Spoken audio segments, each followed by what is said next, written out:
Siya nga ba ang babaeng nalilink ngayon kay Sian Lim? Ito'y sa kabila ng usap-usapang hiwalayan rin ng Kimsey.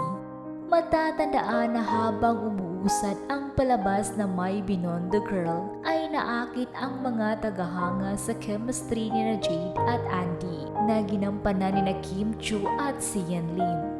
At dahil nakitang maganda at friendly din ang relasyon ni Kim at Sian sa labas ng screen at pareho silang single na lalong naging kapanapanabik ang mga bagay-bagay at talaga nga namang maraming fans ang sumuporta sa kanilang love team. Nagsimulang mag-date sina Kim at Sian na kilala bilang Kimsey noong 2012. Gayunpaman noong 2018 lang nila ginawa sa publiko ang kanilang relasyon. Ngunit sino nga ba ngayon ang nalilink kay Sian Lim? Tila may nabuksan na namang issue si Oji nang tanungin niya si Sian kung sino ba ang babaeng nagngangalang Iris Lee.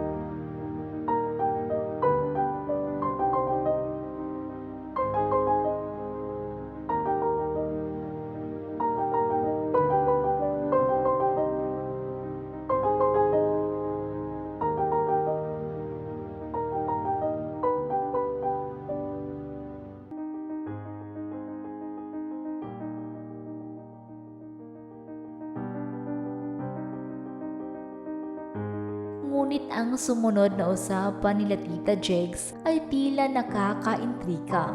Ayon kasi kay Oji, may isa pang nalilink kay Sian pero ang tanong ng co-host ay kung babae ulit.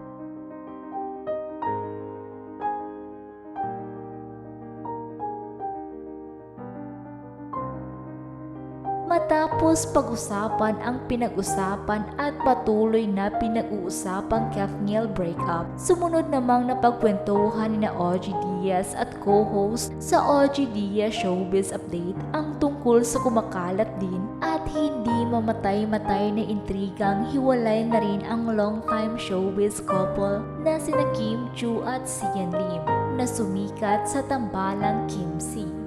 Marami raw talaga ang nagtatanong at nag-uusisa sa kanila kung ano na ba talaga ang real score sa dalawa.